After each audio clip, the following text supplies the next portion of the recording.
Dag sê boere, ons is hier by Lourens Kreer, naby Roetan, en saam met my Dr. Eben de Pre wat jarelang by die voerkrale gewerk het. Eben, vertel ons 'n bietjie die voorbereiding en die voerkraal situasie met beeste.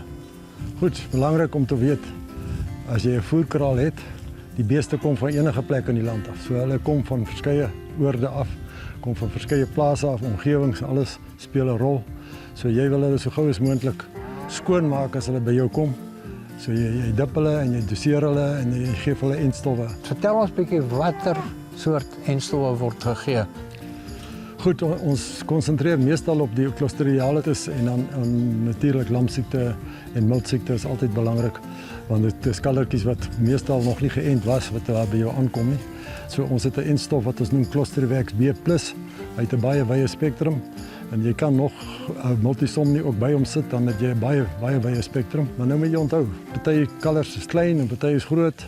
So jy skei die geslagte en jy skei die gewigsklasse. Wat ook belangrik is, jy gee ook spoorelement samestelling, iets soos micromin. Dit is nogal belangrik vir die immuniteit. En as jy goeie immuniteit het, dan jy beter groei ook en hulle word nie maklik siek nie. As 'n bees siek geword het, dan val hy ver terug van sy groep. So jy wil hom so gesond as moontlik hou en die enstof help. So dis belangrik. En dan die heel kleintjies is dit heel eintlik beste as jy hulle op veld eers kan sit. Hulle noem dit backgrounding. As jy 'n veldvoorbereiding kan doen, dat hulle daar bly vir 'n tyd tot hulle sekere gewig bereik en dan kom hulle weer terug, maar hulle kry weer 'n enting as hulle terugkom. En dan natuurlik in die tyd wat daar knopvelsiekte, daai insekgedragte siektes kom, moet jy ook daarteen voorkomend ent, want as hy eers op jou uitbreek, dan sit 'n groot probleem. Baie dankie vir hierdie goeie raad, Eben.